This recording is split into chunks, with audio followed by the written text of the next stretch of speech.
ഇവാഞ്ചലിയും അനുദിന സുവിശേഷ വിചിന്തനം.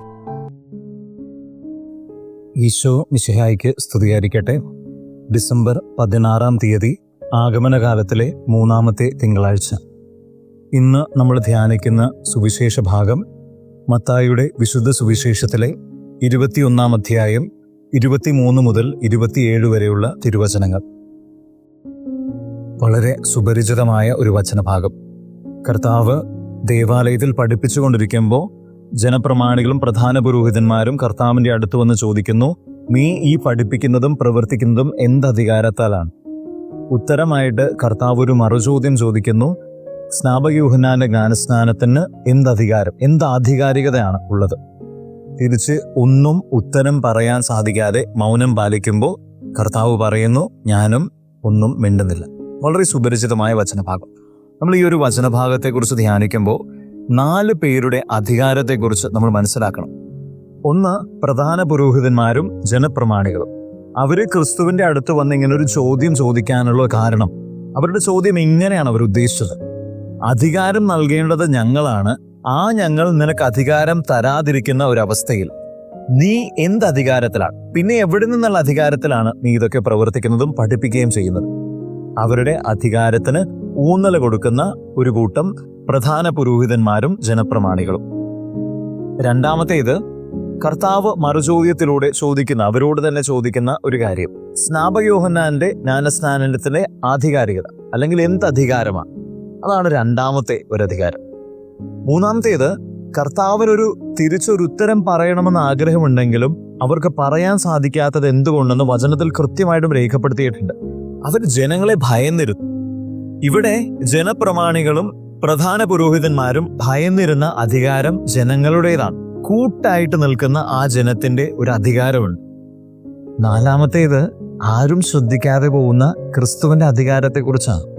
അവരെന്ത് ചോദ്യമാണോ ചോദിച്ചു വന്നത് അതിനുള്ള ഉത്തരം അറിയാതെ തിരിച്ചു പോകേണ്ട ഒരു അവസ്ഥയുണ്ട്. ക്രിസ്തുവിന്റെ അധികാരത്തെക്കുറിച്ച് മറന്നു പോകുന്ന, അല്ലെങ്കിൽ ക്രിസ്തുവിന്റെ അധികാരം തിരിച്ചറിയാതെ പോകുന്ന ഒരു കൂട്ടം ആളുകൾ. നമ്മൾ ഇന്ന് ഈ വചനത്തെക്കുറിച്ച് ധ്യാനിക്കുമ്പോൾ, ഇങ്ങനെ അധികാരത്തെക്കുറിച്ച് ചിന്തിക്കുമ്പോൾ നമ്മൾ ചിന്തിക്കേണ്ട, ഏറ്റവും ബേസിക്കായിട്ട് ചിന്തിക്കേണ്ട ഒരു കാര്യം, എൻ്റെ ജീവിതത്തിൽ ക്രിസ്തുവിന് അധികാരമുണ്ടോ? പലപ്പോഴും നമ്മളും ഈ പ്രധാന പുരോഹിതന്മാരെ പോലെയൊക്കെ തന്നെയല്ലേ?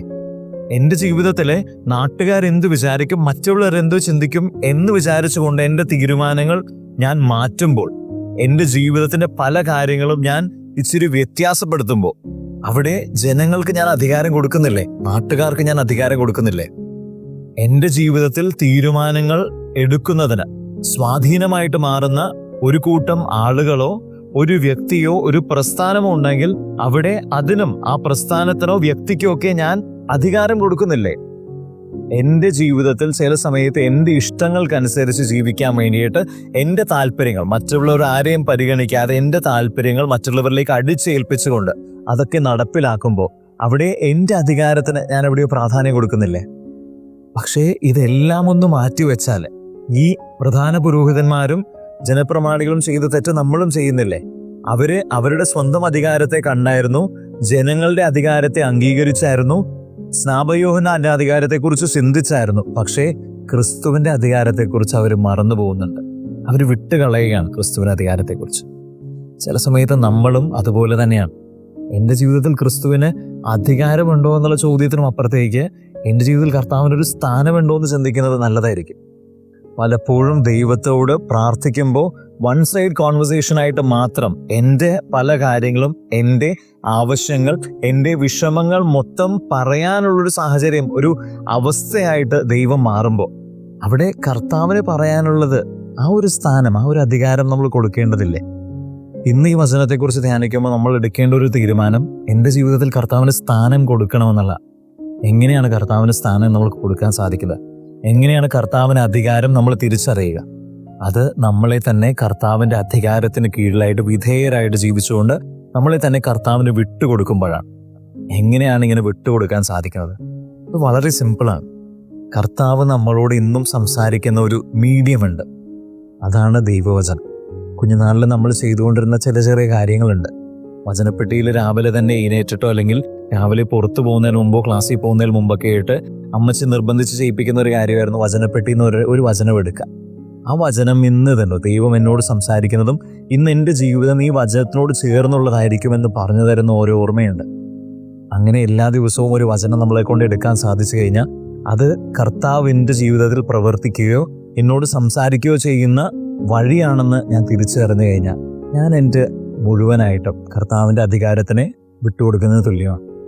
ഇന്ന് നമുക്ക് ചിന്തിക്കാം, എൻ്റെ ജീവിതത്തിൽ കർത്താവിന് സ്ഥാനം കൊടുക്കാൻ വേണ്ടിയിട്ട് വചനത്തോട് കൂടുതൽ ചേർന്നുകൊണ്ട് വചനം എന്നെ നയിക്കാൻ വേണ്ടിയിട്ട് കർത്താവെ വിട്ടുകൊടുക്കാനുള്ള കൃപ, കർത്താവിന് ഞങ്ങളുടെ അധികാരങ്ങൾക്കപ്പുറത്തേക്ക് ദൈവത്തിൻ്റെ അധികാരത്തിന് അംഗീകാരം നൽകിക്കൊണ്ട് തിരിച്ചറിഞ്ഞുകൊണ്ട് ഞങ്ങളെ തന്നെ വിട്ടുകൊടുക്കാനുള്ള കൃപ ഞങ്ങൾക്ക് നൽകണമെന്ന് പ്രാർത്ഥിച്ചുകൊണ്ട് ഇന്നത്തെ ദിവസമായിരിക്കാം.